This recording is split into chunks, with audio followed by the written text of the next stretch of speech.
Hi everyone, welcome to my channel. आज मैं आपको हेल्थ इंश्योरेंस सेगमेंट के बारे में बताना चाहता हूँ। मैं आपको इस सेक्टर का ओवरव्यू भी दूंगा, प्लस आपको एक स्टॉक के बारे में भी इंफॉर्मेशन दूंगा।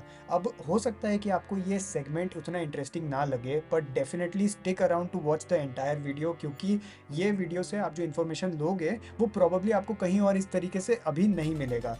और दूसरी बात है कि ये गवर्नमेंट सपोर्टेड सेगमेंट है, मतलब इसमें ग्रोथ देखी जा सकती है और आपको अनअवेयर तो एटलीस्ट नहीं रहना चाहिए। आप इन्वेस्टर हो या आप खाली एंटरटेनमेंट पर्पस के लिए स्टॉक्स या सेगमेंट के बारे में जानकारी लेना चाहते हो, आप दोनों ही केस में इस वीडियो से बेनिफिट उठा सकते हो। और अगर आपको इस वीडियो के बाद में 1% भी बेटर फील होता है, बेनिफिट फील होता है अपने नॉलेज में, तो डेफिनेटली मेरे चैनल को सब्सक्राइब करो, मेरे काम को सपोर्ट करो। इंडिया की हेल्थ इंश्योरेंस सेक्टर FY17 से FY22 के बीच में एक CAGR ऑफ 15.87% से बढ़ी है। पर ये खाली अवेयरनेस की वजह से नहीं हुआ है, इसका एक बहुत बड़ा श्रेय जाता है कोविड-19 को भी, जिसके बाद में अवेयरनेस भले ही आया हो, पर फिर भी अभी भी अगर आप प्रेजेंट सिनेरियो देखोगे तो as a percentage of GDP India की खाली 0.33% पार्टिसिपेट करती है। और इस यही बताता है कि health insurance as a segment बहुत अंडर पेनिट्रेटेड तो है ही, साथ ही ग्लोबल एवरेज में बाकी कंट्रियों में जो उनका health insurance penetration to GDP का रेशियो है वो 1.8 का है, जबकि इंडिया पे 0.33 है। मतलब अच्छी खासी एक ग्रोथ की अपॉर्चुनिटी है इसमें। पर ग्रोथ ड्राइवर्स तो पहले भी थे, पर हम अभी नया क्या जान सकते हैं कि नया क्या हो रहा है। तो आज हम हेल्थ इंश्योरेंस कंपनी के बारे में नहीं बात करेंगे। हेल्थ इंश्योरेंस में ऑलरेडी बहुत सारी फेमस कंपनियां हैं। हम एक हेल्थ इंश्योरेंस को सर्विस प्रोवाइड करने वाली कंपनी के बारे में बात करेंगे। हेल्थ इंश्योरेंस से ये अलग कैसे है, तो हेल्थ इंश्योरेंस अपने में बहुत सारा एक डिफिकल्टीज लाता है, प्रॉब्लम्स लाता है, उनको सॉल्व करना पड़ता है। लेकिन अगर आप एक हेल्थ इंश्योरेंस सेक्टर को केटर करने वाली सर्विस प्रोवाइडर को देखोगे तो उसके पास एक कंसिस्टेंट बिजनेस आ रहा है, और उसमें भी अगर आपको कोई मार्केट लीडर मिल जाता है तब तो बहुत ही अच्छा। हम आज एक TPA मार्केट लीडिंग कंपनी के बारे में। तो अब आपके मन में क्वेश्चन आ रहा होगा कि ये TPA क्या होता है। तो TPA का फुल फॉर्म होता है थर्ड पार्टी एडमिनिस्ट्रेटर। तो ये जो कंपनी है, मैं पहले इसका नाम बता देता हूँ, मुझे कोई बहुत बड़ा सस्पेंस नहीं क्रिएट करना है। कंपनी का नाम है Medi Assist health care service limited, और ये private as well as government sector को केटर करती है। पर ये एग्जैक्टली क्या करती है, ये हेल्थ इंश्योरेंस के क्लेम्स को रिजॉल्व करने या प्रोसेस करने में मदद करती है, प्लस ये कस्टमर के ग्रीवांसेस को सुनती है, ये कस्टमर रिलेशंस के सेगमेंट में काम करती है, कॉन्ट्रैक्ट मैनेजमेंट, बिलिंग और अदर सर्विसेज। मतलब ये सारी जितने भी काम जो कि एक इंश्योरेंस कंपनी का कोर काम नहीं है। एक इंश्योरेंस कंपनी का कोर काम क्या है, नई नई इंश्योरेंस पे काम करना, उसको मार्केट करना।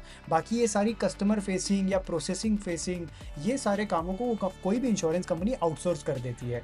तो मेडी असिस्ट उस एक बहुत नीश सेगमेंट में एक बहुत बड़ा मार्केट कैप्चर करके बैठी हुई है। हमने ऑलरेडी देख लिया है कि market in itself is growing, तो इन टर्न इसका भी बिजनेस बढ़ेगा। फ्रॉस्ट और सलिवन की रिसर्च रिपोर्ट पढ़ोगे तो आपको पता चलेगा कि इंश्योरेंस सेक्टर जिस रेट से बढ़ रहा है उससे भी ज्यादा रेट से ये TPA वाली सेगमेंट बढ़ेगी।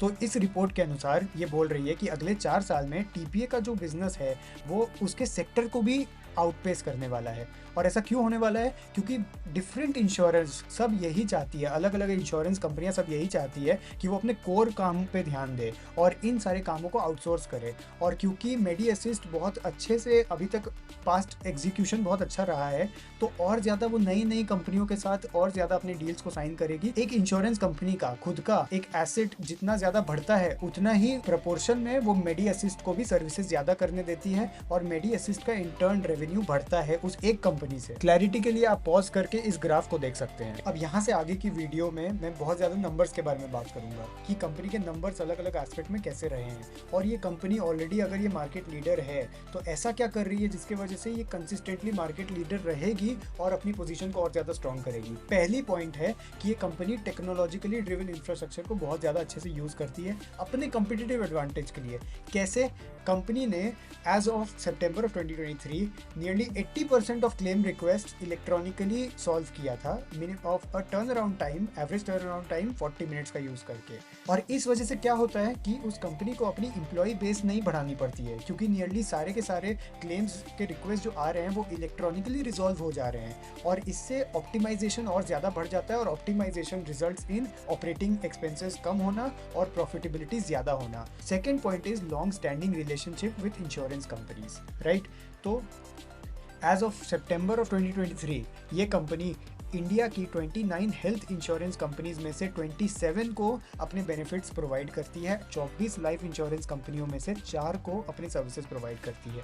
और इंडिया के बाहर भी अगर आप देखेंगे तो 4 ऐसी कंपनियां हैं इंश्योरेंस की जो इनकी सर्विसेज को लेती है, अपना एक्सपेंशन कर सकती है और ये प्रॉफिटेबल भी है। तो जो ये पैसा ला रही है उससे ये क्या कर रही है, वो इनऑर्गेनिक ग्रोथ पे फोकस कर रही है, यानी कि वो एक्विजिशंस कर रही है।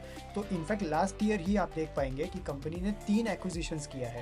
ये सारी की सारी third party administrative services provide करती है और ये बाहर की कंपनियां हैं, मतलब कि ये ग्लोबल लेवल पे ऑपरेट कर रही है और company in order to go global वो इन सारी एक्विजिशंस को एनेबल कर रही है। अगर आप देखोगे कि इनके एक्सपेंसेस 30% बढ़ गए हैं जबकि इनका एबिटा 12% से ही खाली बढ़ा है, पर वो क्यों हुआ है ऐसा, ये आपको पता चल गया कि इसने 3 एक्विजिशन की। इनफैक्ट मैनेजमेंट खुद कमेंट्री में बता रही है कि कम से कम 3 से 4 क्वार्टर लग जाएंगे इन सारे कंपनियों को भी up to the mark perform करने के लिए और इनके एक्विजिशन के सिनर्जीज को बैलेंस शीट में दिखने के लिए। ठीक है, तो उतना टाइम आपको किसी भी कंपनी को देना पड़ेगा। कंपैरिजन के लिए आप इस पाई चार्ट को ध्यान से देखिए। ये चार्ट बताती है कि अलग अलग टीपीएस की मार्केट शेयर के बारे में, लेकिन ये FY22 की है, अभी थोड़ी पुरानी हो चुकी है, बट इसमें ज़्यादा डिफरेंस नहीं आया है। मेडी असिस्ट अभी भी लीड कर रहा है। और FY23 का अगर आप बैलेंस शीट देखोगे तो कंपनी के रेवेन्यू को देख सकते हो, एबिटा मार्जिन इंडस्ट्री को लीड कर रहा है, पैट के मार्जिन भी इंडस्ट्री को लीड कर रहे हैं।